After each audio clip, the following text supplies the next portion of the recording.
আবু বকর সিদ্দিক রাদিয়াল্লাহু তাআলা আনহুকে আল্লাহ তাআলা কি বলেছেন আল্লাহ তাআলা সেটা জানায়া দেন। আল্লাহ রাব্বুল আলামিন বলেন, ইযহুমা ফিল গারি ইয ইয়াকুলু লিসাহিবিহি লা তাহজান ইন্নাল্লাহা মা'ানা। নবীজি বলতেছে, ও আবু বকর, তুমি চিন্তা করো না, ভীত হয়ো না। এই গর্তের মধ্যে শুধু তুমি আর আমি দুইজন, এমন নয়। ইন্নাল্লাহা মা'ানা, আমাদের এই দুইজনের সাথে যিনি আছেন তিনি কে? সুতরাং যার সাথে আল্লাহ তাআলা আছে তাদের কোনো ভয় নাই। মূসা আলাইহিস সালাম বলতেছেন, ইন্না মা'ইয়া রাব্বী।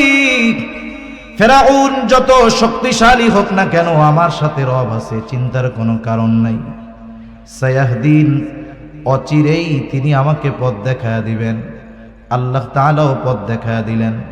আল্লাহ তাআলা বলেন, ফাআওহাইনা ইলা মূসা আন ইদরিব বিআসাকাল বাহর ফানফালাকা ফাকানা কুল্লু ফিরকিন কাত-তাউদিল আযীম। আল্লাহ রাব্বুল আলামিন বলেন, আমি মূসা আলাইহিস সালামের কাছে প্রত্যাদেশ প্রেরণ করলাম, ওহী পাঠাইলাম। আনিদরিব বিআসাকাল বাহর, আপনি আপনার লাঠিটা দিয়ে সাগরের উপরে আঘাত করেন। মূসা আলাইহিস সালাম জিজ্ঞাসা করলেন না, আল্লাহ কেন মারবো লাঠি দিয়া বাড়ি? আল্লাহ তাআলা আদেশ করেছেন, সাথে সাথে মূসা আলাইহিস সালাম সাগরের মধ্যে লাঠি দিয়া বাড়ি মারলেন। কি হলো? ফানফালাকা, বাড়ি মারার সাথে সাথে সাগর দ্বিখণ্ডিত হয়ে গেল। ফাকানা কুল্লু ফিরকিন কাত-তাউদিল আযীম, দুই ভাগ দুই দিকে সরে গিয়ে পাহাড় সাদৃশ্য উঁচু দেয়ালের মতো হয়ে গেল। সমুদ্রের তলদেশ দিয়ে রাস্তা, 12 গোত্রের জন্য 12টা রাস্তা। আল্লাহ তাআলার নির্দেশ, মুহূর্তের ভিতরে শুকনা ঠনঠনা হয়ে গেছে রাস্তা। বনি ইসরাইলেরা রাস্তা পার হওয়া শুরু করে দিছে। আল্লাহ তাআলা বলেন, ওয়াজাওয়াজনা বিবানি ইসরাঈলাল বাহরা ফাআতবাআহুম ফিরআউন বিজুনুদিহি বাগয়ান ওয়া আদওয়া। আল্লাহ তাআলা বলেন, আমি বনি ইসরাইলদেরকে সাগর পার করায়া দিলাম। ফাআতবাআহুম ফিরআউন বিজুনুদিহি বাগয়ান ওয়া আদওয়া। বনি ইসরাইলরা যখন মাঝ রাস্তায় পৌঁছায় গেল, ফেরাউন চলে আসছে রাস্তার গোড়ায়। ফেরাউন কিন্তু খুব ভালো মতো জানে যেই রাস্তা দিয়ে বনি ইসরাইল নিরাপদে পার হয়ে যাচ্ছে, এই রাস্তা আমাদের জন্য নিরাপদ নয়।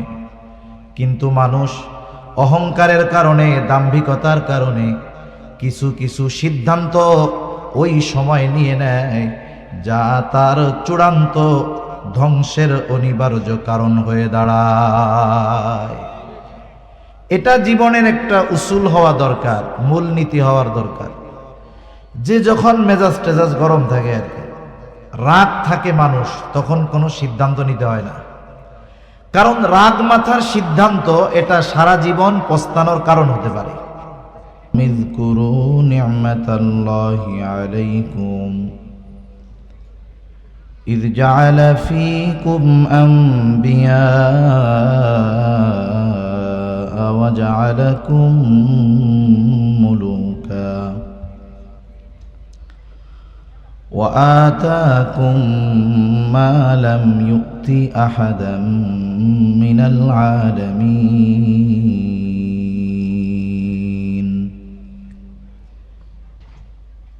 يا قوم ادخلوا الأرض المقدسة التي كتب الله لكم ولا ترتدوا على أدباركم فتنقلبوا خاسرين.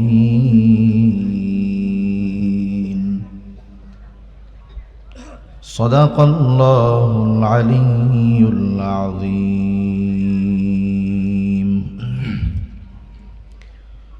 اللهم صل على محمد وعلى آل محمد كما صليت على إبراهيم وعلى آل إبراهيم إنك حميد مجيد اللهم بارك على محمد وعلى آل محمد كما باركت على إبراهيم وعلى آل إبراهيم إنك حميد مجيد بلغ العلا بكماله كشف الدجى بجماله حسنت جميع خصاله صلوا عليه وآله আল্লাহর মহব্বতে আমরা একটু জবান খুলে জিকির করি লা ইলাহা ইল্লাল্লাহ লা ইলাহা ইল্লাল্লাহ লা ইলাহা ইল্লাল্লাহ লা ইলাহা لا إله إلا الله لا إله إلا الله لا إله إلا الله محمد رسول الله صلى الله عليه وسلم الحمد لله ঢাকা শিক্ষা বোর্ড স্টাফ কোয়ার্টারবাসীর উদ্যোগে আয়োজিত 13তম বার্ষিক ওয়াজ মাহফিলের সম্মানিত শ্রদ্ধেয় সভাপতি, আমন্ত্রিত উলামায়ে কেরাম, সামনে উপস্থিত মুরব্বিয়ানে কেরাম, সমবয়সী যুবক বন্ধু, স্নেহের ছোট ভাই এবং পর্দার অন্তরালে অবস্থানরতা সম্মানিতা শ্রদ্ধেয় মা ও বোন, দয়াময় আল্লাহ রব্বুল আলামিনের দরবারে অগণিত শুকর যে মহান মালিক আমাদের হায়াতে বরকত দিয়ে সুস্থ রেখে এতক্ষণ পর্যন্ত বাংলার নন্দিত মুফাসসিরে কোরআন, বিশিষ্ট ইসলামী চিন্তাবিদ মুফতি আবিদ আল আহসান হাফিজাহুল্লাহ হজরতের জবান থেকে খুবই গুরুত্বপূর্ণ কথা আপনারা শ্রবণ করতেছিলেন। সেই ধারাবাহিকতায় আমিও আপনাদের খেদমতে কিছু দ্বীনি কথা পেশ করবার লক্ষ্যে পবিত্র কোরআনুল কারীমের অন্যতম প্রসিদ্ধ সূরা মাইদা থেকে 2টা আয়াত তিলাওয়াত করেছি। আল্লাহ তাআলার কাছে তৌফিক চাই অল্প সময়ের মধ্যে আল্লাহ তাআলা আমাকে কিছু কথা আপনাদের খেদমতে বলার সুযোগ করে দেন, যে কথাগুলো আমাদের সবার দুনিয়া এবং আখিরাতের জন্য কল্যাণকর হয়। সকলে বলি আমিন। সম্মানিত উপস্থিতি, আমি যে আয়াতগুলো আপনাদের খেদমতে তিলাওয়াত করেছি, আয়াতগুলো বুঝতে হলে শুরুতে কয়েকটা কথা একটু খেয়াল দিয়ে শুনলে বাকি কথাগুলো আমাদের জন্য বোঝা সহজ হবে ইনশাআল্লাহ। মুসলিম মিল্লাতের পিতা হলেন ইব্রাহিম আলাইহিস সালাতু ওয়াসসালাম। ইব্রাহিম আলাইহিস সালাতু ওয়াসসালামের জন্মস্থান হলো ইরাকের বাবেলে। ইব্রাহিম আলাইহিস সালাম হিজরত করেছেন ফিলিস্তিনে। লম্বা ইতিহাসের শুধু মূল কথাগুলো আমি আপনাদের খেদমতে বলবো। ইব্রাহিম আলাইহিস সালাতু ওয়াসসালামের স্ত্রী সারা, দীর্ঘদিন আল্লাহ তাআলা ওনাকে সন্তান দেন না। ইব্রাহিম আলাইহিস সালাম সন্তানের জন্য দোয়া করতেছে, রব্বি হাবলি মিনাস সলিহিন, রব আপনি আমাকে একটা নেককার সন্তান দেন। মুফাসসিরিনে কেরাম বলেন, ইব্রাহিম আলাইহিস সালাতু ওয়াসসালাম আল্লাহ তাআলার কাছে ছেলে সন্তান চেয়েছেন। এর দ্বারা বোঝা যায় যে আল্লাহ তাআলার কাছে ছেলে চাওয়া এটা ইব্রাহিম আলাইহিস সালামের একটা আমল। তবে এই আমল আমরা করলাম, আল্লাহর কাছে চাইলাম ছেলে, আল্লাহ দিলেন মেয়ে, রাগ হওয়া যাবে? কারণ আমি চাইছি ছেলে, আল্লাহ দিছেন মেয়ে, কারণ আল্লাহ তাআলা যেটা চান উনি সেটাই দেন। ইয়াহাবু লিমান ইয়াশাউ ইনাসা ওয়া ইয়াহাবু লিমান ইয়াশাউ যুকুর আও ইউযাওয়িজুহুম যুকরানা ওয়া ইনাসা ওয়া ইয়াজআলু মান ইয়াশাউ আকিমা। আল্লাহ তাআলা যাকে চান ছেলে দেন, যাকে চান মেয়ে দেন, যাকে চান উভয়টা দেন, যাকে চান কোনোটাই দেন না। ইব্রাহিম আলাইহিস সালাতু ওয়াস সালামের সন্তান হয় না। সারা জানতে পারলেন উনি বন্ধা। সারা আলাইহিস সালাম ওনার খাদেমা হাজেরা আলাইহিস সালামের সাথে ইব্রাহিম আলাইহিস সালামের বিবাহ দিয়ে দিলেন। ৮৬ বছর বয়সে আল্লাহ তাআলা ইব্রাহিম আলাইহিস সালামকে একটা সন্তান দিলেন। সেই সন্তানের নাম হলো হযরত ইসমাঈল আলাইহিস সালাম। আল্লাহ তাআলার নির্দেশে ইব্রাহিম আলাইহিস সালাম হাজেরা আলাইহিস সালাম ও ইসমাঈল আলাইহিস সালামকে নিয়ে রওনা হলেন। পথ চলা শুরু করলেন সুদূর ফিলিস্তিন থেকে। গন্তব্যের শেষ কোথায় ইব্রাহিম আলাইহিস সালাম নিজেও জানেন না। হাজেরা আলাইহিস সালাম বারবার জিজ্ঞাসা করেন, কোথায় নিয়ে যাচ্ছেন আমাদের? উনি নিজেও তো জানেন না। পথ চলতে চলতে প্রায় ১৫০০ কিলোমিটারের কাছাকাছি হবে। বর্তমান যেখানে বাইতুল্লাহ, ওই জায়গায় ইব্রাহিম আলাইহিস সালাম পৌঁছাইলেন ওনাদের নিয়ে। আর আল্লাহ তাআলা জানিয়ে দিলেন, এটাই হলো আপনার গন্তব্য। ওই সময় বাইতুল্লাহর ওই জায়গাটা শুধু বালুর ডিবির মতো একটু উঁচু ছিল। নূহ আলাইহিস সালামের মহাপ্লাবনের পরে ওইটার আর সংস্কার করা হয় নাই। যখন ইব্রাহিম আলাইহিস সালাম কিছু খেজুর আর পানি দিয়ে উনি চলে আসবেন, হাজেরা আলাইহিস সালাম জিজ্ঞাসা করতেছে, এই নির্জন মরুভূমির মধ্যে আমাকে আর এই শিশু বাচ্চাকে রেখে যাচ্ছেন? এটা কি আপনার সিদ্ধান্ত না আল্লাহ তাআলার সিদ্ধান্ত? ইব্রাহিম আলাইহিস সালাম জবাব দিলেন, এটা আল্লাহ তাআলার সিদ্ধান্ত। হাজেরা আলাইহিস সালাম তখন বললেন, এটা যদি আল্লাহ তাআলারই সিদ্ধান্ত হয় তাহলে আল্লাহই আমার আর আমার এই সন্তানের জন্য যথেষ্ট।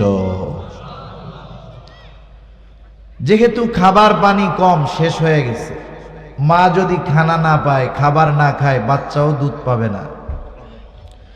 ইসমাঈল আলাইহিস সালাতু ওয়াস সালাম দুধের কষ্টে কান্না করতেছেন।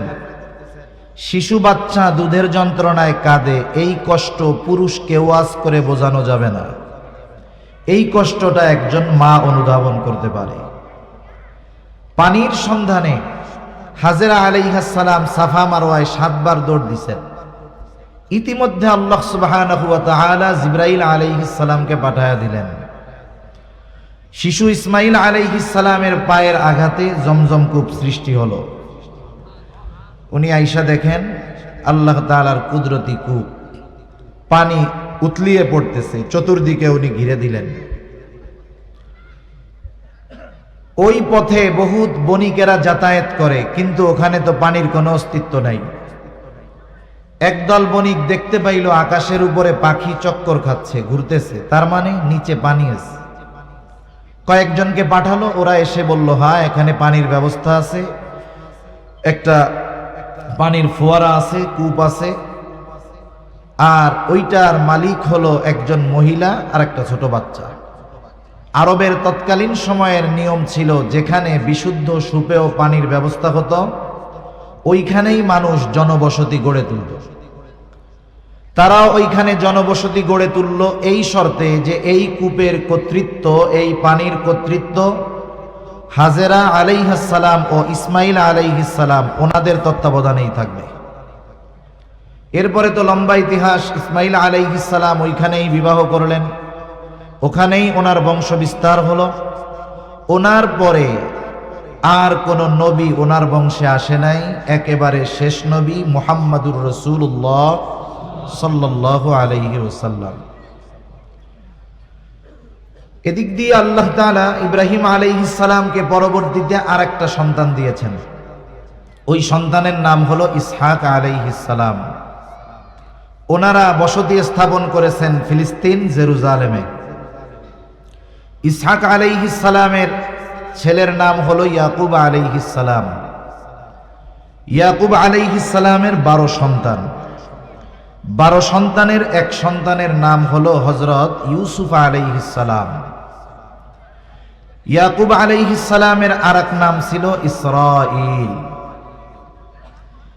ইয়াকুব আলাইহিস সালামের 12 সন্তানের বড় সন্তান অথবা চতুর্থ সন্তান, তার নাম ছিল ইহুদা অথবা ইহুজা। এখান থেকেই বনি ইসরাইলের ইহুদি গোত্র। আর ইহুদি ধর্ম হিসাবে গোটা দুনিয়ায় প্রসিদ্ধি লাভ করেছে হযরত মূসা আলাইহিস সালাতু ওয়াস সালামের মাধ্যমে। ইউসুফ আলাইহিস সালামের ইতিহাস আপনাদের জানা আছে। এক সময় আল্লাহ তাআলা ওনাকে কুয়ার থেকে উদ্ধার করায়া জেলখানায় পাঠায়া এক সময় মিশরের সুপ্রিম পাওয়ারের অধিকারী আল্লাহ তাআলা ইউসুফ আলাইহিস সালামকে বানায়া দিয়েছে। ওই সময়টাতে উনি মিশরের পরিচালনার দায়িত্বে ছিলেন, যেই সময় আরবের আশেপাশে সব দেশে দুর্ভিক্ষ চলতেছে। ইউসুফ আলাইহিস সালাম জেলখানায় থাকতে ওই যে বাদশার স্বপ্নের ব্যাখ্যা দিয়েছিলেন, 7 বছর ফসল ভালো হবে, বাকি 7 বছর দুর্ভিক্ষ দেখা দিবে। এই ব্যাখ্যার উপরে আমল করে বাদশাহ যেই 7 বছর ফসল ভালো হয়েছে, যথেষ্ট পরিমাণ ফসল খাদ্যশস্য তিনি গুদামজাত করেছেন, যাতে দুর্ভিক্ষের সময় ওনাকে কষ্ট পড়তে না হয়। কিন্তু এত পরিমাণ শস্য উনি ভান্ডারে জমা করছেন যে মিশরের মানুষের চাহিদা পূরণ করার পরেও আশেপাশের মানুষকে উনি খাদ্যশস্য দিতে পারতেন। ইউসুফ আলাইহিস সালামের হাতে এই জিম্মাদারি। ইউসুফ আলাইহিস সালাতু ওয়াস সালামের ভাইরা পাশের দেশ ফিলিস্তিনেই তো অবস্থান করে।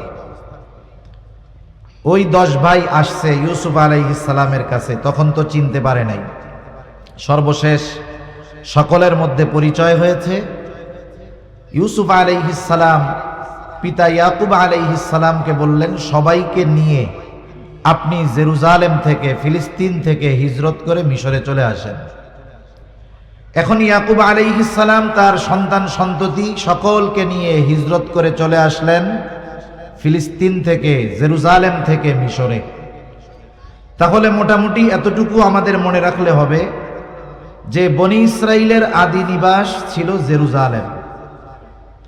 এরপরে এরা এখানে আসছে, লম্বা সময় ভালো কাটছে এদের। একটা সময় বনি ইসরাইলের উপরে কিপ্তি বংশের প্রভাব বাড়ছে, ফেরাউন ক্ষমতায় বসছে। ফেরাউন একটা উপাধি, ফেরাউন একটা উপাধি। মিশরের শাসনকর্তা যেই হইতো তার উপাধি হইতো ফেরাউন, কিন্তু এ উপাধিতেই নাম হিসাবে প্রসিদ্ধি লাভ করছে। তা একটা সময় ফেরাউনের জুলুম অত্যাচারের মাত্রা খুব বাড়ছে। আল্লাহ তাআলা মূসা আলাইহিস সালামকে দুনিয়ায় পাঠাইলেন। যেই ফেরাউন শিশু বাচ্চাদের হত্যা করার অপচেষ্টা করেছে, হত্যাকাণ্ড চালিয়েছে, তার ঘরে মূসা আলাইহিস সালামকে বড় করেছেন। এক সময় আল্লাহ নবুয়াত দিয়েছেন, সাথে সাথে হারুন আলাইহিস সালাম সহ আল্লাহ তাআলা নির্দেশ দিয়েছেন, তোমরা ফেরাউনকে দাওয়াত দাও। বলেন তো হেদায়েতের মালিক কে? আর একটু জোরে বলেন না কে? আল্লাহ। আল্লাহ তাআলা যাকে চান তাকেই হেদায়েত দেন। তবে হেদায়েত নসিব কার কপালে আছে, হেদায়েত কার নসিব হবে, এটা দৃশ্যমান কিছু বিষয় দেখে অনুধাবন করা যায়। যেমন একজন মানুষ পাপাচারে লিপ্ত আছে, আপনি তাকে কোরআন হাদিস দিয়ে বোঝালেন যে এই কাজটা খুব পাপ, মন্দ। দেখা গেল আপনি তাকে বলার পরে সে কমপক্ষে অনুতপ্ত হলো, ওই গুনাহ ছেড়ে দেওয়ার জন্য মোটামুটি ইচ্ছা পোষণ করলো। আশা করা যায় এই লোকটার নসিবে হেদায়েত আছে। কিন্তু এর ব্যতিক্রম এক ধরনের লোক আছে, তারা যখন পাপাচারে লিপ্ত হবে, আপনি যখন কোরআন সুন্নাহ দিয়ে বোঝাবেন, সে আপনার কথায় নমনীয় হওয়া তো দূরের কথা, বরং অহংকার করে তার পাপের মাত্রা আরো বাড়ায় দেয়। এমন লোক তো সমাজে আলহামদুলিল্লাহ নাই। ফেরাউনের অবস্থা ছিল এই দ্বিতীয় শ্রেণীর লোকের মতো। মূসা আলাইহিস সালাম তাকে দাওয়াত দিচ্ছে যে রবের উপরে ঈমান আনো, ও উল্টা বলে আমি তো বড় রব। সর্বশেষ পরিস্থিতি আল্লাহ তাআলা মূসা আলাইহিস সালামকে বললেন, পয়গম্বর আপনি বনি ইসরাইলদের নিয়ে মিশর ছেড়ে চলে যান। আল্লাহ তাআলা চাইলেন এই জালেমের হাত থেকে বনি ইসরাইলদের নিষ্কৃতি দিবেন, সাথে সাথে ওই যে তাদের আদি নিবাস জেরুজালেমের কর্তৃত্ব আল্লাহ তাআলা বনি ইসরাইলদের হাতে তুলে দিবেন। মুফাসসিরিনে কেরাম লিখেন, ওই সময় গোটা দুনিয়ার মধ্যে উর্বর জমিন ছিল জেরুজালেমের জমিন। সবচাইতে আধুনিক শহর ছিল জেরুজালেম শহর। আল্লাহ তাআলার নির্দেশে মূসা আলাইহিস সালাম বনি ইসরাইলদেরকে নিয়ে রওনা হয়ে গেছেন। চলতে চলতে রাতের আধারে চলতে চলতে লোহিত সাগরের পাড়ে আসছেন।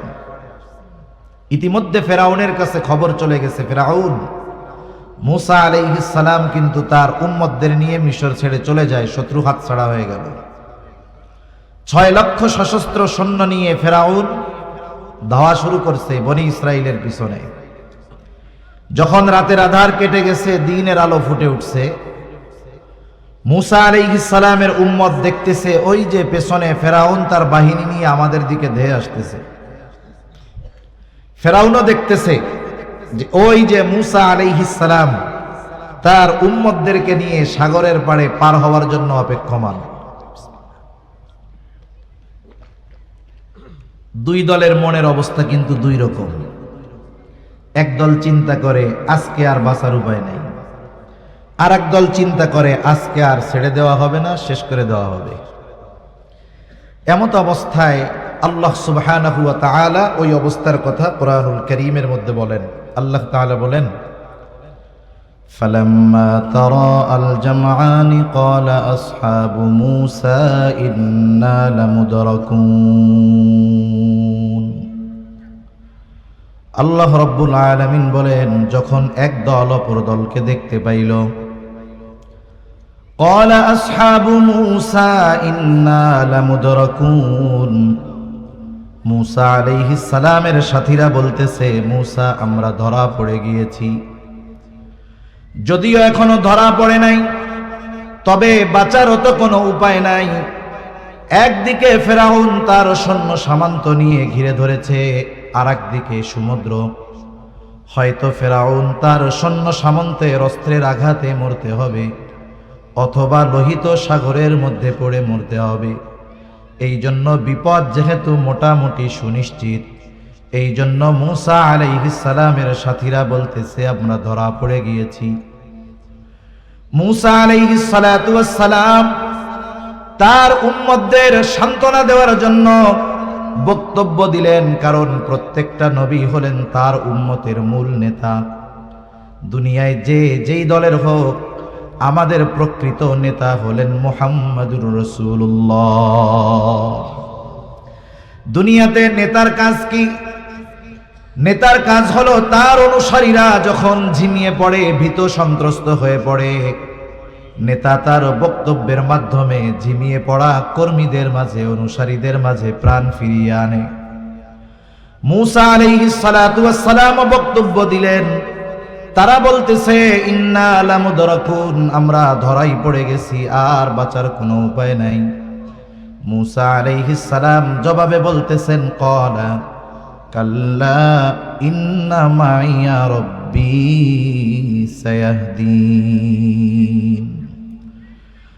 মূসা আলাইহিস সালামের সাথীরা বলে আমরা ধরা পড়ে গিয়েছি। মূসা আলাইহিস সালাম জবাবে প্রথমেই বলেন কাল্লা, কখনোই নয়। তার মানে ফেরাউন আমাদের এখনো ধরতে পারবে না, কোনোদিন আমাদেরকে আর সে ধরতে পারবে না। বনি ইসরাইলের অভ্যাস ছিল শব্দে শব্দে প্রশ্ন করা জাতি তারা, কিন্তু মূসা আলাইহিস সালাম এই ছোট্ট বাক্যের মধ্যে বনি ইসরাইলদের অন্তরে আগত অনাগত সম্ভবত সব ধরনের প্রশ্নের জবাব তিনি জানায়া দিলেন। ওরা হয়তো প্রশ্ন করতে পারত, মূসা আপনি কি বলেন? শত্রু এত কাছে, পার হওয়ার জন্য কোনো ব্যবস্থা নাই, আর আপনি বলতেছেন কখনোই ধরা পড়ব না, তাদের সাথে যে যুদ্ধ নাই। মূসা আলাইহিস সালাম কেমন যেন জবাবে বলতেছে, শোনো, ফেরাউনের সাথে যত অস্ত্র থাক, যত লোকবল থাক, আমাদেরকে ধরতে পারবে না। কারণ হলো ইন্না মাইয়া রব্বি, আমার সাথে রব আছে। রব যদি কারো সাথে থাকে, দুনিয়ার সব যদি তার বিপক্ষে চলে যায়, কোনো ভয়ও নাই, চিন্তাও নাই।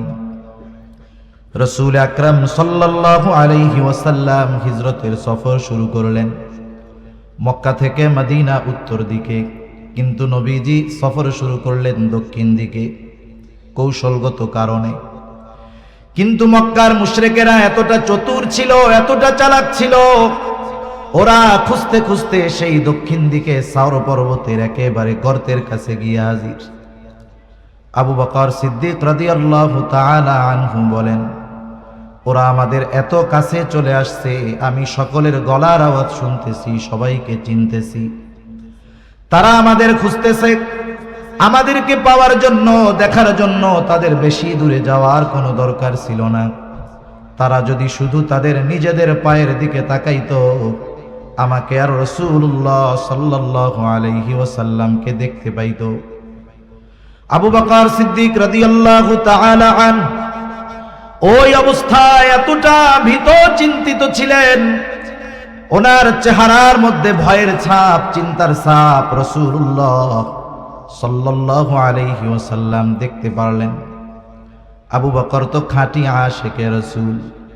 আবু বকরকে যদি 100 জীবন দেওয়া হতো, 100 জীবন, আর যদি বলা হতো আবু বকর এই 100 জীবন তুমি 100 বার নবীর জন্য কোরবান করবা, কোনো দ্বিধা দ্বন্দ্ব ছাড়া আবু বকর তার এই 100 জীবন নবীর জন্য কোরবান করে দিত। আবু বকর রাদিয়াল্লাহু তাআলা আনহুর চেহারায় চিন্তার ছাপ। রাসূল আকরাম সাল্লাল্লাহু আলাইহি ওয়াসাল্লাম আবু বকর সিদ্দিক রাদিয়াল্লাহু তাআলা আনহুকে সান্ত্বনা দিচ্ছেন, অভয় দিচ্ছেন, অভয়। ওই গর্তের মধ্যে তো 2 জন, দুনিয়ার আর কেউ নেই। কিন্তু ওই 2 জনের মধ্যে যখন কথোপকথন হলো, আলোচনা হলো, দুনিয়ার কোনো মানুষ তাদের 2 জনের কথা শুনে নাই, কিন্তু ওই 2 জনের সকল কথাবার্তা যিনি শুনেছেন তিনি কে? আবু বকর সিদ্দিক রাদিয়াল্লাহু তাআলা আনহুকে আল্লাহ তাআলা কি বলেছেন, আল্লাহ তাআলা সেটা জানায়া দেন। আল্লাহ রাব্বুল আলামিন বলেন, ইযহুমা ফিল গারি ইয ইয়াকুলু লিসাহিবিহি লা তাহজান ইন্নাল্লাহা মা'ানা।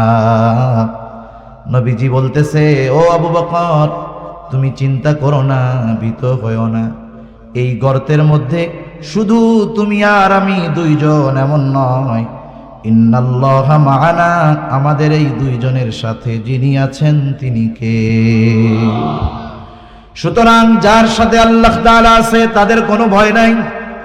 মূসা আলাইহিস সালাম বলতেছেন, ইন্না মা'ইয়া রাব্বী, ফেরাউন যত শক্তিশালী হোক না কেন আমার সাথে রব আছে, চিন্তার কোনো কারণ নাই।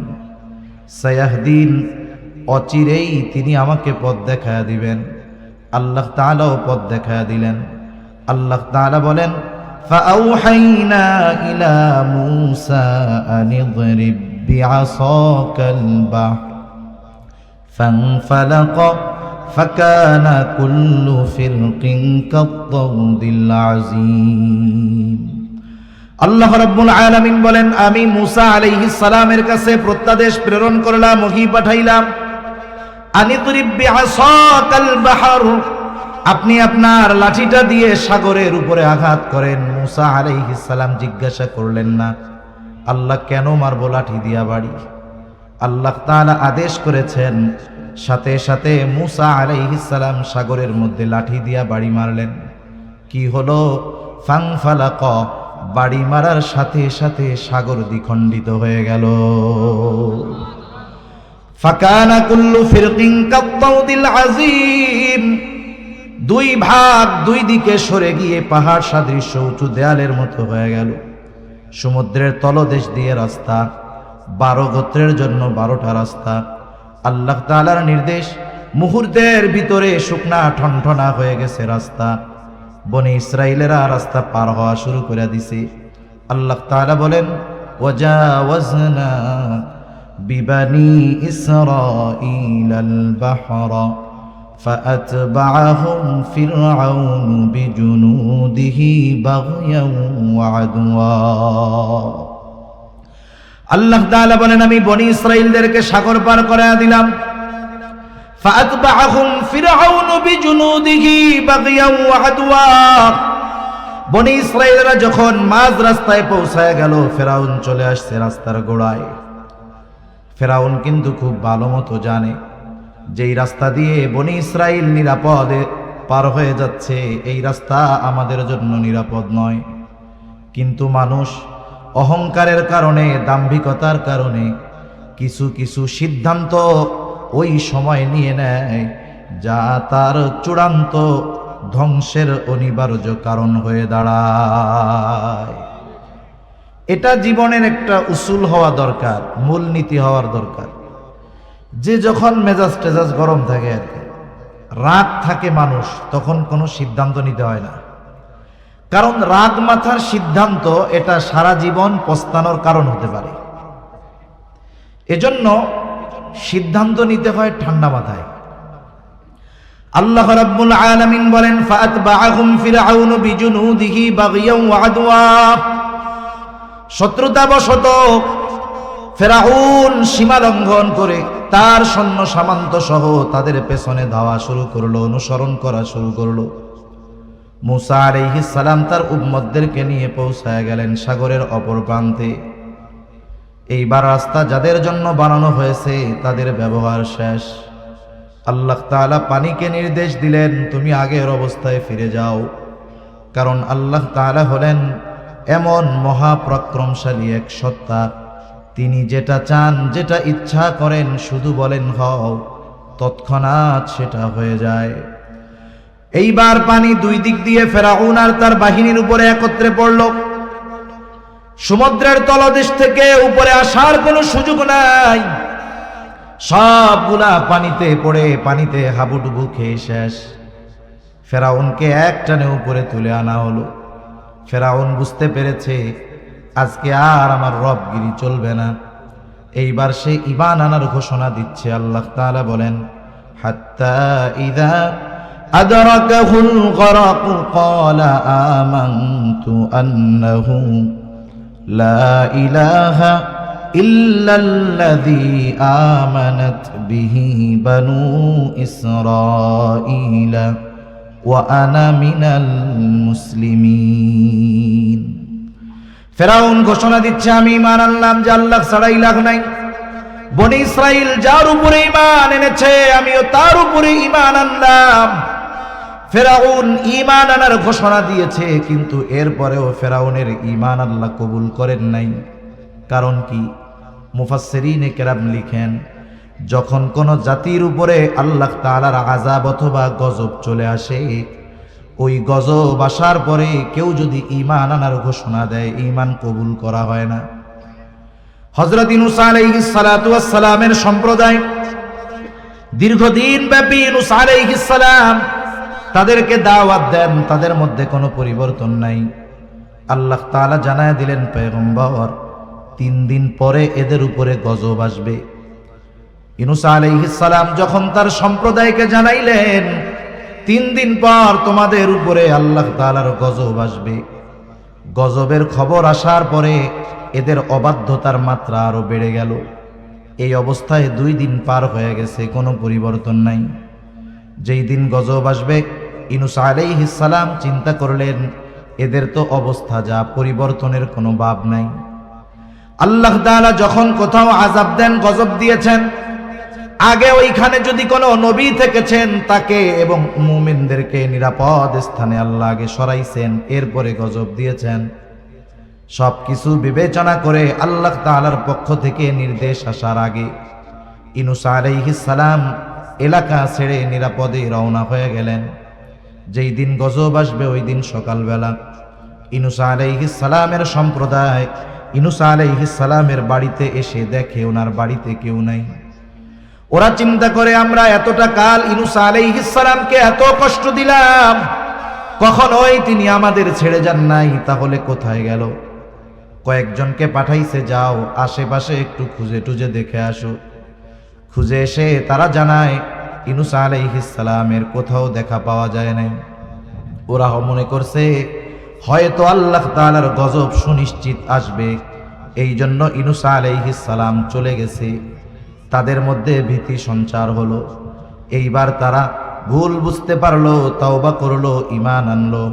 তারা ঈমান আনার কারণে আল্লাহ তাআলা তাদের উপরে যেই গজব দিতে চেয়েছিলেন, গজব আসার আগে ঈমান আনার কারণে আসন্ন গজব আল্লাহ তাআলা উঠায় নিয়ে গেলেন। ফেরাউন ঈমান আনার ঘোষণা দিয়েছে গজব আসার আগে নাকি পরে? এই জন্য ফেরাউনের ঈমান আল্লাহ কবুল করেন নাই। আল্লাহ তাআলা জানায়া দিলেন তুমি তো মরবাই, তবে শুনে নাও তোমার পরিণতিটা কি হবে। আল্লাহ তাআলা বলেন ফালইয়াউমা নুনাজ্জিকা বিবাদানিকা লিতাকুনা লিমান খালফাকা আয়া ওয়া ইন্না কাসীরাম মিনান নাসি আন আয়াতিনা লাগাফিলুন।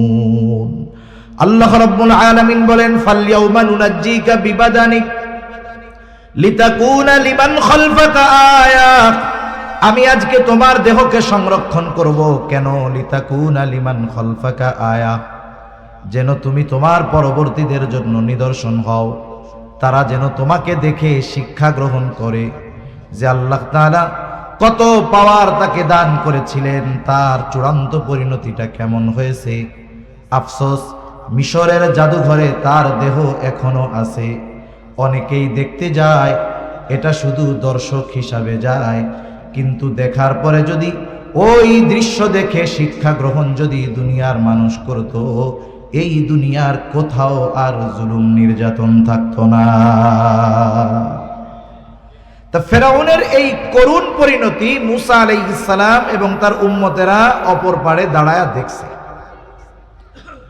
মুসা আলাইহিস সালাতু ওয়াস সালামকে আল্লাহ তাআলা জানায়া দিলেন, পয়গম্বর মুসা, আমি তো তাদেরকে জেরুজালেমের ওই দামি জমিনের কর্তৃত্ব ফিরায় দিতে চাই, কিন্তু মানুষের বাস্তব অবস্থা হলো কোনো দামি জিনিস যদি বিনা পরিশ্রমে পেয়ে যায়, ওই জিনিসের কদর তারা করে না। সুতরাং ওই জায়গার মালিকারা যদি তাদের পেতে হয়, যুদ্ধ করতে হবে, জিহাদ করতে হবে। জেরুজালেম তখন শাসন করত আমালিকা গোত্র, তারা খুব শক্তিশালী সুঠামদেহী ছিল। মুসা আলাইহিস সালাতু ওয়াস সালাম 12 গোত্র থেকে 12 জন প্রতিনিধি নির্বাচিত করে পাঠায় দিলেন, যাও জেরুজালেমের অবস্থা একটু পর্যবেক্ষণ করে আসো।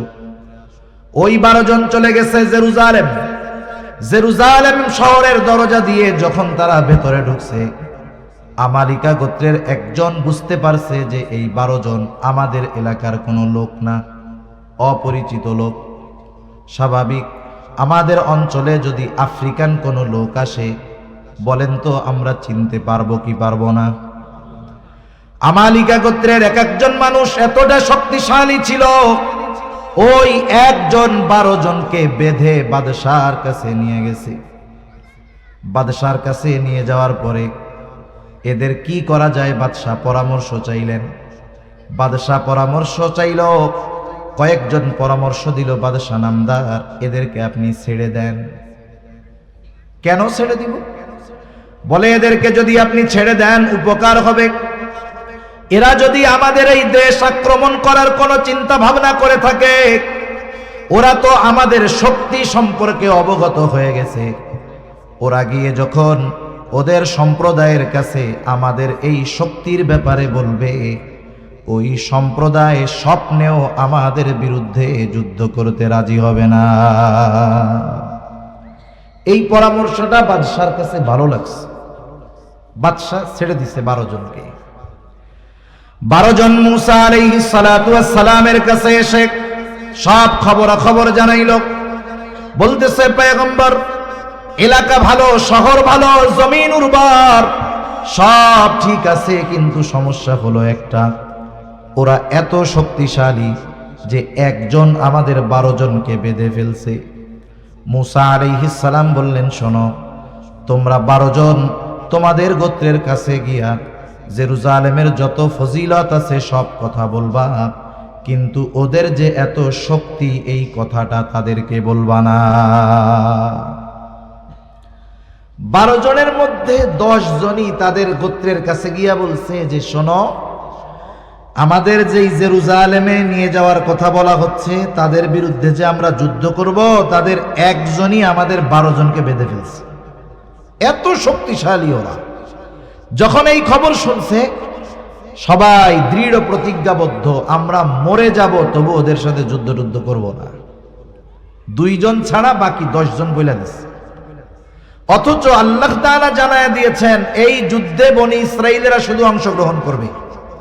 ওরা যত শক্তিশালী হোক না কেন, ওদের বিরুদ্ধে আল্লাহ তাআলা বনি ইসরাইলদেরকে সুনিশ্চিত বিজয় দান করবে।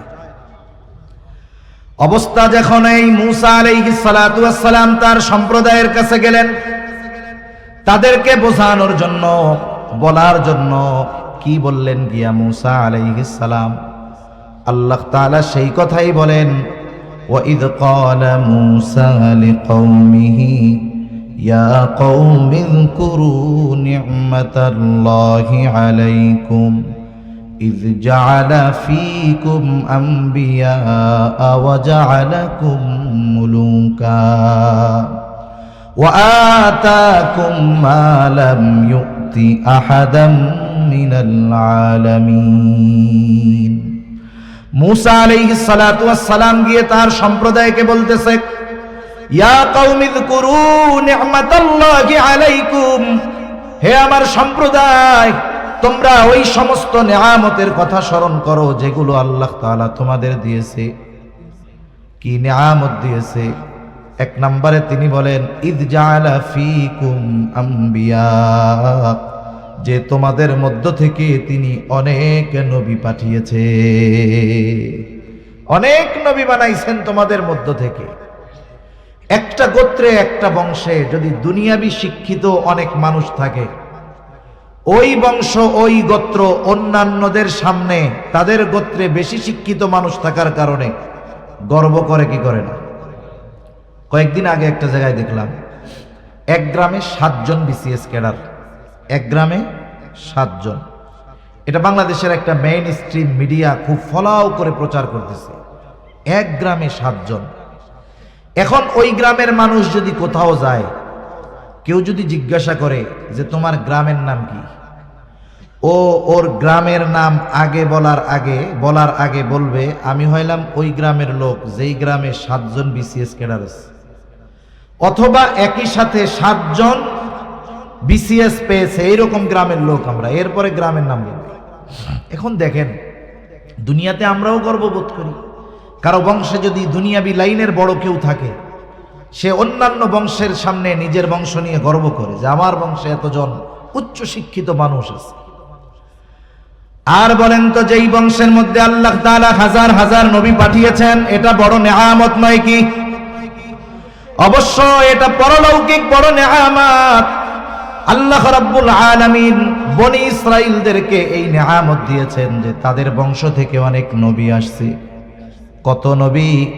নবীজি সাল্লাল্লাহু আলাইহি ওয়াসাল্লাম বলেন, বনি ইসরাইল কখনো নবী শূন্য হয় নাই। একজন নবী দুনিয়া থেকে চলে গেছে, তো আল্লাহ তাআলা আরেকজনকে নবুয়ত দিয়া ওই শূন্য স্থান আল্লাহ পূরণ করে দিয়েছে। একেবারে ঈসা আলাইহিস সালাম পর্যন্ত এইভাবে চলছে। 2 নম্বর নেয়ামত, ওয়াজআলাকুম মুলুকা, আল্লাহ তাআলা তোমাদেরকে বাদশাহী দান করছে। বাদশাহ এক বংশের, এক গোত্রের সবাই হয় না, কিন্তু যেই বংশ থেকে বাদশাহ হয়, বাদশাহীটাকে ওই বংশের দিকে জুড়ায় দেওয়া হয়। যেমন উসমানীয় খলিফা ওসমানীদের মধ্য থেকে হয়েছে, তবে সব ওসমানী খলিফা না, কিন্তু খলিফা ওসমানীয়দের মধ্য থেকে হওয়ার কারণে বলা হয় ওসমানীয় খলিফা। আব্বাসীয়দের মধ্য থেকে খলিফা হয়েছে, সব আব্বাসী খলিফা হয় নাই, কিন্তু খলিফা আব্বাসী বংশের হওয়ার কারণে বলা হয় আব্বাসীয় খলিফা। এর দ্বারা সম্মান বাড়ে, বংশের সম্মান বাড়ে। এই জন্য মূসা আলাইহিস সালাম বলেন, আল্লাহ তাআলা তোমাদেরকে যে শুধু পরলৌকিক নিয়ামত দান করেছে তা নয়, আল্লাহ তাআলা তোমাদেরকে দুনিয়ার বাদশাহীও দান করেছে, সাথে সাথে ওয়াআতাকুম মা লাম ইউতি আহাদাম মিনাল আলামিন। আল্লাহ তাআলা তোমাদেরকে এমন কিছু নিয়ামত দিয়েছে যা দুনিয়ার আর কাউরে দেয় নাই। বনি ইসরাইল যে কত নিয়ামত পেয়েছে আল্লাহর পক্ষ থেকে। পবিত্র কোরআনুল কারীমের সর্ববৃহৎ সূরা বাকারা, এই সূরার মধ্যে আল্লাহ তাআলা বনি ইসরাইলদেরকে প্রদত্ত ধারাবাহিক প্রায় 40টা নিয়ামতের কথা বর্ণনা করেছেন। এছাড়াও যে কত নিয়ামত আল্লাহ তাআলা তাদেরকে দিয়েছে মুসা আলাইহিস সালাতু ওয়াস সালাম এই নেয়ামতগুলার কথা পুনরাবৃত্তি করার কারণ কি? কারণ হলো, আপনি যখন একজনকে কঠিন কোনো বিষয়ের জন্য আদেশ দিবেন, ওই ব্যক্তির প্রতি আপনার যদি অতীতের কোনো অনুগ্রহ থাকে, বড় বড় অনুগ্রহ, আদেশ দেওয়ার পূর্বে আপনি যদি ওই অনুগ্রহের কথাগুলো তাকে স্মরণ করায়া দেন, আশা করা যায় অতীতের ওই কথাগুলো মনে করে সে হয়তো বর্তমানের এই আদেশটা মেনে নেবে। ঠিক কিনা বলেন? মুসা আলাইহিস সালাতু ওয়াস সালাম ওই নিয়ামতগুলোর কথা বর্ণনা করার পরে বলতেছেন, ইয়া কওমি দুখুলুল আরদাল মুকদ্দাসাতাল্লাতী কাতাবাল্লাহু লাকুম ওয়ালা তারতাদ্দু আলা আদবারিকুম ফাতানকালিবু খাসিরিন। মুসা আলাইহিস সালাম বলতেছে, ও আমার সম্প্রদায়, ইয়া কওমি দুখুলুল আরদাল মুকদ্দাস, তোমরা ওই পবিত্র জমিনের মধ্যে প্রবেশ করো, পবিত্র ভূমির মধ্যে প্রবেশ করো, আল্লাতী কাতাবাল্লাহু লাকুম, যেই জমিনের মালিকানা আল্লাহ তাআলা তোমাদের জন্য লিখে রাখছে। মুসা আলাইহিস সালাম নির্দেশ দিলেন, ঢুইকা পড়ো পবিত্র জমিনের মধ্যে, ওদের সাথে জিহাদ করো। আল্লাহ তাআলা তোমাদের জয় সুনিশ্চিত করে দিয়েছেন, এই জমিনের কর্তৃত্ব মালিকানা তোমাদের জন্য লিখে দিয়েছে। তবে শর্ত হইল একটা, ওয়ালা তারতাদ্দু আলা আদবারিকুম ফাতানকালিবু খাসিরিন, তোমরা সামনের দিকে যাবা তো পিছু হটবা না। পিছু যদি হটো তাহলে ক্ষতিগ্রস্তদের অন্তর্ভুক্ত হয়ে যাইবা। মুসা আলাইহিস সালাতু ওয়াস সালাম যুদ্ধ জয়ের সংবাদ দিয়ে তাদেরকে সামনে অগ্রসর হওয়ার নির্দেশ দিলেন। কিন্তু আফসোস ওই জাতির জন্য, আল্লাহ তাআলার পক্ষ থেকে জয়ের সুসংবাদ পাওয়ার পরেও তারা যুদ্ধ করতে রাজি হয় নাই, বরং তারা মুসা আলাইহিস সালামের এই কথার জবাবে বলতেছে, ক্বালু ইয়া মুসা ইন্না ফিহা কওমান জাব্বারিন।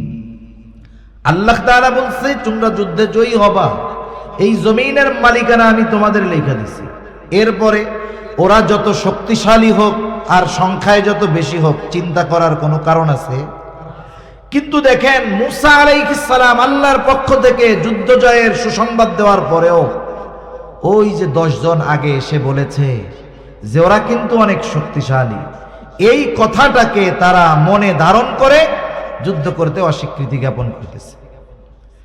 তারা বলতেছে, মুসা ইন্না ফিহা কওমান জাব্বারিন, ওইখানে এক শক্তিশালী কওম আছে, শক্তিশালী সম্প্রদায় আছে। ইন্না লান নাদখুলাহা হাত্তা ইয়াখরুজু মিনহা ফাইন ইয়াখরুজু মিনহা ফাইন্না দাখিলুন। ও মুসা, আমরা ওইখানে কখনোই প্রবেশ করব না। আমরা প্রবেশ করব তখন ওরা যখন ওখান থেকে বাহির হবে তখন প্রবেশ করব। মুসা আলাইহিস সালাতু ওয়াস সালাম কষ্ট লাগবে, স্বাভাবিক বিষয়। এইবার ওই দুই ব্যক্তি যারা মুসা আলাইহিস সালামের কথা মান্য করে ওই আমালিকা গোত্রের কথা গোপন রেখেছিল, ওই দুইজন তারা এসে বনি ইসরাইলদের সকলকে বুঝাইতেছে। তাফসীরের মধ্যে আসছে, একজনের নাম হলো ইউশা ইবনে নুন, আর একজনের নাম হলো কালেব ইবনে ইউফানা।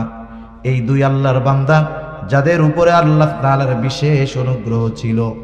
আল্লাহ তাআলা বলেন, ক্বালা রাজুলানি মিনাল্লাযীনা ইয়াখাফুনা আন'আমাল্লাহু আলাইহিম আদখুলু আলাইহিমুল বাব ফাইযা দাখালতুমুহু ফাইন্নাকুম গালিবুন ওয়া আলাল্লাহি ফাতাওয়াক্কালু ইন কুনতুম মুমিনিন।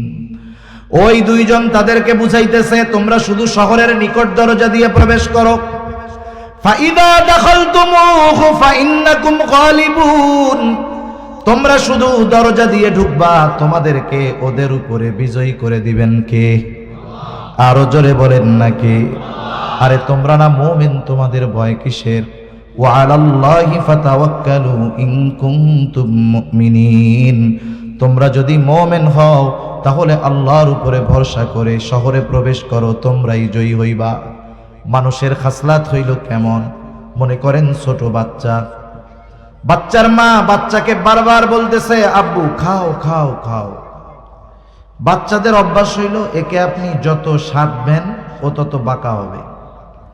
আপনি বারবার বলতেছেন, ও খায় না। এইবার বাচ্চার বাবা বলতেছে দেখি আমি একটু ট্রাই করি। এইবার বাচ্চার বাবাও বলতেছে আব্বু খাও খাও খাও। বাচ্চা মনে মনে কি বলে জানেন? আয় রে, আমার মা আমারে বুঝাইয়া পারলো না, আব্বা আপনি বুঝাইয়া খাওয়াই ফেলবেন আমারে, এত সহজ। বনি ইসরাইলের অবস্থা হলো আমাদের নবী বুঝাইয়া পারলো না, আর তোমরা দুইজন কোত্থেকে আসছো? তোমরা আমাদের বুঝাইয়া যুদ্ধে পাঠাবা, এটা তো অসম্ভব। এবারের জবাব আরো কঠোর। বনি ইসরাইল এবার বলতেছে ক্বালু ইয়া মূসা ইন্না লান নাদখুলাহা হাত্তা ইয়াখরুজু মিনহা ফাইন ইয়াখরুজু মিনহা ফাইন্না দাখিলুন। আগে তো বলছেই যে তারা যদি ওইখান থেকে বাহির না হয় আমরা ওইখানে প্রবেশ করব না। এইবার ওই দুই ব্যক্তি বলার পরে তারা বলতেছে ক্বালু ইয়া মূসা ইন্না লান নাদখুলাহা আবাদাম মা দামু ফিহা ফাযহাব আনতা ওয়া রাব্বুকা ফাকাতিলা ইন্না হাহুনা কাঈদুন। তারা বলতেছে মূসা আমরা ওইখানে কখনোই প্রবেশ করব না যতক্ষণ তারা ওইখানে আছে। আবাদাম মা দামু ফিহা, ওইখানে তারা যতক্ষণ আছে যা কিছু বলো না কেন প্রবেশ করব না। আমরা তো যুদ্ধ করতে পারবো না, যদি ওরা বাহির হয় তাইলে আমরা যাব, তবে যদি যুদ্ধ কইরাই বাহির করতে হয় তাইলে শুইনা নাও। ফাযহাব আনতা ওয়া রাব্বুকা ফাকাতিলা, তুমি আর তোমার রব গিয়ে তাদের সাথে যুদ্ধ করো। ইন্না হাহুনা কাঈদুন, আমরা এইখানে বসলাম, আমরা যুদ্ধ করতে পারবো না। মূসা আলাইহিস সালাতু ওয়াস সালাম প্রচন্ড রকমের কষ্ট পেয়েছেন তাদের এই আচরণে।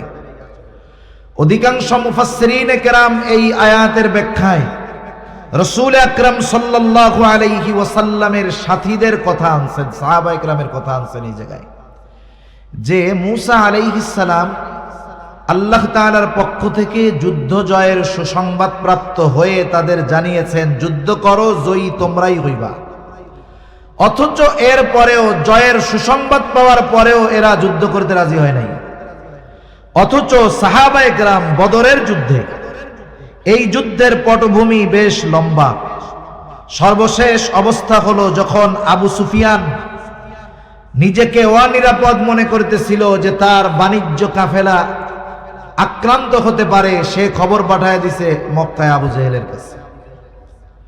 আবু জেহেল 1000 সশস্ত্র সৈন্য নিয়ে আবু সুফিয়ানের সাহায্যের জন্য রওনা হয়ে গেছে। আবু সুফিয়ান নিরাপদ রাস্তায় পৌঁছায় গেল। আবু জেহেলের কাছে খবর পাঠায় দিয়েছে, আবু জেহেল যেহেতু আমরা নিরাপদ স্থানে চলে আসছি, এখন আর কোনো প্রয়োজন নাই, তোমরাও ফিরে যাও। কিন্তু আবু জেহেল চিন্তা করতেছে যেহেতু রণপ্রস্তুতি নিয়ে আসছি, মুসলমানদের সাথে যদি যুদ্ধ করতে পারি, ওরা তো এতটা প্রস্তুত না, তাহলে মুসলমানদেরকে দুনিয়া থেকে চিরতরে নির্মূল করে দেওয়া সহজ হবে। এক কথায় মুসলমানদের পায়ে পাড়া দিয়ে তারা যুদ্ধ করতে বাধ্য করে ছাড়ছে। রাসূল আকরাম সাল্লাল্লাহু আলাইহি ওয়াসাল্লাম প্রাথমিক অবস্থায় এত বড় যুদ্ধের জন্য নিজেও প্রস্তুত ছিলেন না। যুদ্ধ যেহেতু করতে ঘিরে দাঁড় করায় দেন, আর যদি নির্দেশ দেন সমুদ্রের মধ্যে ঝাঁপায় পড়ার জন্য, ইয়া রাসূলুল্লাহ এই নির্দেশ দেওয়ার পরে আপনি তাকায়া দেখবেন আপনার এই নির্দেশের পরে একজনও সমুদ্রের তীরে দাঁড়ায়া থাকবে না। আরেকজন বলতেছে ইয়া রাসূলুল্লাহ আমরা আপনার সামনে পেছনে ডানে বামে চতুর্দিকে অবস্থান করে কাফেরদের বিরুদ্ধে যুদ্ধ করব, আপনি আমাদের যুদ্ধ দেখে খুশি হয়ে যাবেন। রাসূল আকরাম সাল্লাল্লাহু আলাইহি ওয়াসাল্লাম 313 জন সাহাবী নিয়া 1000 সশস্ত্র কাফেরের বিরুদ্ধে, তলোয়ার ছিল মাত্র 100। ওই বছর রোজা ফরজ হয়েছে, প্রচন্ড গরমের মধ্যে রোজা অবস্থায় 313 জন 1000 সশস্ত্র কাফেরের বিরুদ্ধে যুদ্ধ করতে, জিহাদ করতে রওনা হয়ে গেছে। যদিও তাদের কাছে লোকবল অনেক ছিল না, অস্ত্র অনেক ছিল না, কিন্তু ওই 313 জনের ঈমানি পাওয়ার এমন ছিল, গোটা দুনিয়াও যদি ওই 313 জনের বিরুদ্ধে দাঁড়িয়ে যেত, ওই ঈমানি শক্তির কারণে ওই 313 জন নিশ্চিত জয়ী হয়ে যাইত। এখানে দুটো বিষয়ের কম্পেয়ার, যে বনি ইসরাইলদেরকে যুদ্ধ জয়ের সুসংবাদ দেওয়া হয়েছে, এরপরেও তারা যুদ্ধে যায় নাই। আর এখানে মুসলমানেরা জানে যে তাদের সংখ্যা আমাদের চাইতে বেশি, সাথে সাথে অস্ত্রের দিক দিয়েও তারা আমাদের চাইতে অনেক এগিয়ে। এরপরেও তারা রাসূল আকরাম সাল্লাল্লাহু আলাইহি ওয়াসাল্লামের যুদ্ধের পরামর্শ যখন চাইছে, যুদ্ধ করার পক্ষে মত দিয়েছে এবং জীবন বাজি রেখে তারা যুদ্ধ করেছে। এজন্যই তো আল্লাহ রাব্বুল আলামিন তাওরাত ইনজিলের মধ্যে রাসূলুল্লাহ সাল্লাল্লাহু আলাইহি ওয়াসাল্লামের সাথীদের প্রশংসা করেছেন। শুধু তাই না, আল্লাহ রাব্বুল আলামিন স্বয়ং নিজে বলেন, রাদিয়াল্লাহু আনহুম ওয়া রাদু আন, আল্লাহ তাআলাও তাদের উপরে সন্তুষ্ট, তারাও আল্লাহর উপরে সন্তুষ্ট। বনি ইসরাইলীদের এই আচরণে মুসা আলাইহিস সালাম কষ্ট পাইলেন। এইখানে বনি ইসরাইলীদের কয়েকটা আচরণের কথা উল্লেখ করা যায়। এই জাতি ছিল সর্বোচ্চ অকৃতজ্ঞ জাতি, এরা ছিল সর্বোচ্চ অবাধ্য জাতি, এরা ছিল সর্বোচ্চ পর্যায়ের সীমা লঙ্ঘনকারী জাতি। নেয়ামত পাবার পর এরা নেয়ামতের শুকরিয়া করে নাই, নাশকরি করেছে। আল্লাহ এবং রাসূলের আইন অমান্য করেছে, আদেশ অমান্য করেছে। অমান্য করেই তারা বসে থেকেছে তা নয়, বরং আল্লাহ এবং তার নবী মুসা আলাইহিস সালামকে নিজেরা যুদ্ধে না গিয়ে তাদেরকে যুদ্ধে যাওয়ার কথা বলে সর্বোচ্চ সীমা লঙ্ঘন করেছে। এছাড়াও অনেকগুলো কারণ আছে, যেই কারণগুলোর জন্য এরা অভিশপ্ত। এরা আল্লাহ রাব্বুল আলামিনের ব্যাপারে অপবাদ দিয়েছে যে আল্লাহর হাত ছোট হয়ে গেছে। আল্লাহ রাব্বুল আলামিন বলেন, এই জন্য, এই কথার জন্য তাদের উপরে লানত। শুধু তাই না, এদের উপরে নবী রাসূলগণ লানত করেছেন। আল্লাহ তাআলা বলেন, লুইনাল্লাযীনা কাফারু মিন বানি ইসরাঈলা আলা লিসানি দাউদ ওয়া ঈসা ইবনে মারইয়াম। দাউদ আলাইহিস সালাম এদের উপরে লানত দিয়েছেন, মারইয়াম আলাইহিস সালাম লানত দিয়েছেন। শুধু তাই না, গোটা দুনিয়ার মধ্যে এরাই একমাত্র জাতি যারা পয়গম্বরদেরকে হত্যা করেছে।